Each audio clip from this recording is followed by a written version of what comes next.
Salut, c'est Trado, je suis content de vous retrouver pour la mise à jour des matrices de trading sur les CFD France 40 à main 30, US 30, or et pétrole Brent. Je vous rappelle que tout ce qui suit est donné à titre purement informatif. Vous devez vous rapprocher d'un professionnel pour savoir si l'utilisation des CFD à risque limité correspond à votre profil d'investisseur.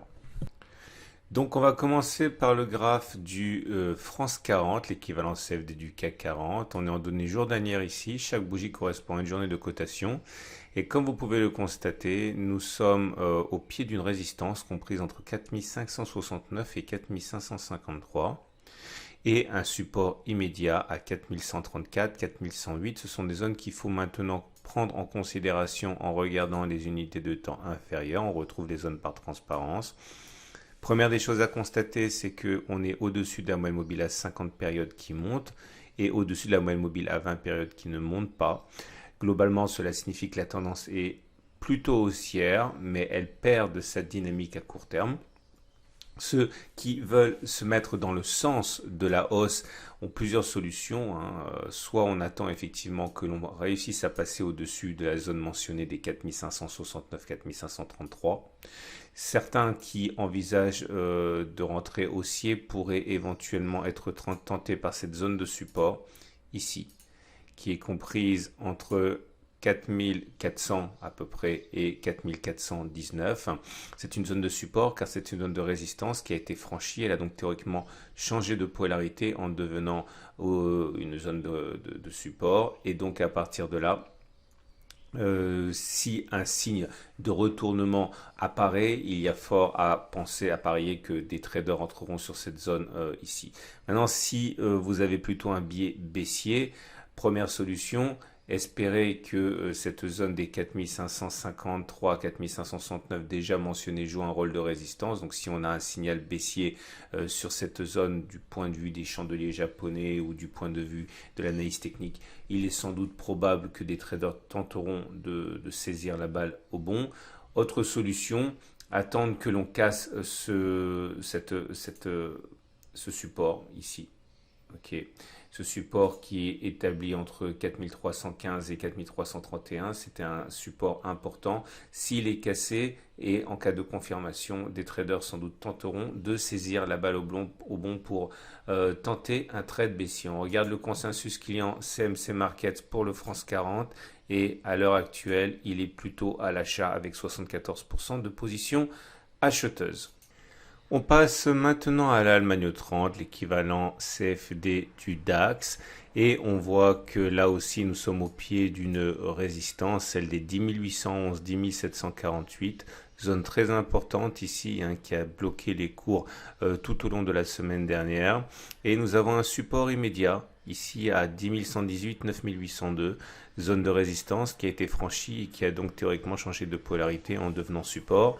On descend d'unité de temps, on regarde les unités de temps 4 heures à présent et nous avons une tendance ici qui est établie plutôt à la hausse mais mollement puisque nous sommes au-dessus de la moyenne mobile à 50 périodes qui montent, au-dessus de la moyenne mobile à 20 périodes qui montent également, mais aussi l'angle de la pente n'est pas très très fort.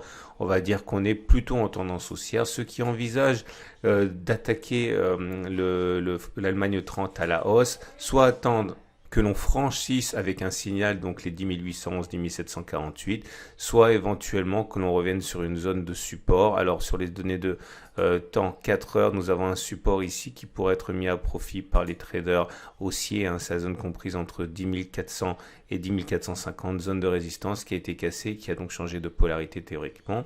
Ceux qui ont plutôt un biais baissier attendent soit un échec sur la zone des 10 748, 10 811, soit éventuellement que l'on passe en dessous de la résistance du support des 10 118, 9 802, ce qui pourrait effectivement libérer un potentiel baissier. On regarde le consensus client CMC Markets pour l'Allemagne 30 et il est actuellement établi à 59% à la vente. Et c'est autour de l'US 30. Nous voyons que sur les unités de temps journalières, la prochaine résistance est comprise entre 24 646 et 25 508. C'est une zone qui a été support, qui a été cassée, qui a donc changé de polarité et qui a de fortes chances de devenir résistance. Et notre prochain support, eh bien, il est compris entre 23 392 et 22 545. Zone qui a été là aussi un support précédemment, toute la semaine dernière en l'occurrence. Et donc on descend d'unité de temps à présent, on regarde les données 4 heures, et voilà ce que l'on a, une tendance haussière puisque les cours sont au-dessus de la M20 et au-dessus de la M50 qui toutes les deux montent. Ceux qui ont un biais haussier et qui veulent se mettre dans le sens de cette tendance ont plusieurs possibilités. Soit ils attendent que les cours reviennent sur la zone ici qu'on a mentionné précédemment, 23 417, 22 559 à peu près. Vous voyez que cette zone a pu faire l'objet de plusieurs signaux techniques haussiers, comme ça a été le cas ici avec un trend side up. Autre solution, attendre que l'on passe au-dessus des 25 500, au-dessus de l'obstacle pour initier un trade haussier s'il y a un signal adéquat. Par contre, ceux qui envisagent plutôt de trader à la baisse attendent sans doute que l'on ait un signe d'échec sur les 24 634, 25 500 à peu près, cette zone rouge là, qui montrerait une fatigue de la part de l'US 30. On regarde le consensus client CMC Market pour l'US 30 et pour l'instant il est vendeur à 62%. Et on passe alors à présent avec une zone de résistance à 1746-1728, responsable de la décrue à laquelle on a assisté en fin de semaine. Premier support 1672-1662, zone de résistance cassée qui est donc devenue support. Et en deuxième rideau défensif 1643-1632 pour les mêmes raisons. Résistance cassée devenue support, c'est très visible sur ces trois bougies et qui est donc toujours support en théorie. On descend en données 4 heures avec une tendance qui est plutôt baissière, en dessous de la moyenne mobile à 50 périodes, en dessous de la moyenne mobile à 20 périodes qui descend.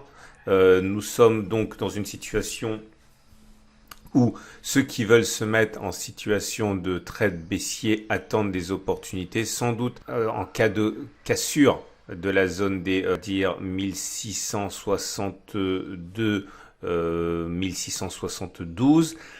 Autre solution, en cas de cassure des 1643, 1632, eh bien, des trades baissiers seront sans doute entrepris par certains traders. Par contre, ceux qui veulent se mettre dans le sens de la hausse attendent un signal clair sur les 1672, 1662 pour rentrer à la hausse, sur les 1643, 1632. On regarde le consensus client CMC Market. Pour l'or, il s'établit à 65% à l'achat. Et on termine avec le pétrole Brent. En données journalières, on voit que la prochaine résistance est entre 33,5 et 31,5 $ le baril de pétrole. Et le support de référence est à 22,3, 21,2 le baril. Alors maintenant, on va passer en données 4 heures.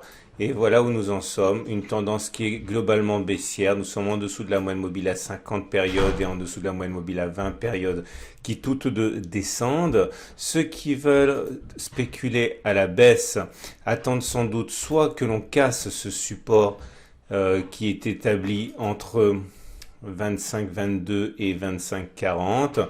Autre solution pour ceux qui veulent engager un swing baissier, que l'on revienne sur la prochaine résistance qui est soit ici, soit même plus proche de nous, là.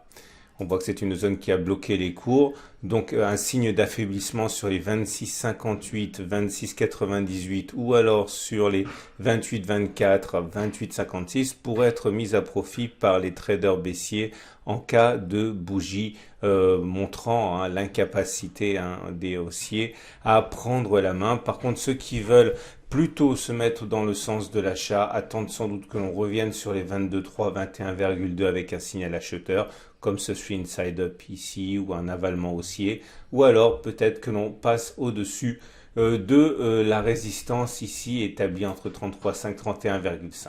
On regarde pour terminer le consensus client CMC Markets et ce consensus client CMC Markets en ce qui concerne le pétrole Brent est globalement acheteur à 68%. Je vous invite à regarder à la fin de cette vidéo l'analyse technique en données hebdomadaires. Je vous donne rendez-vous mercredi pour la matrice de trading CFD euro-dollar.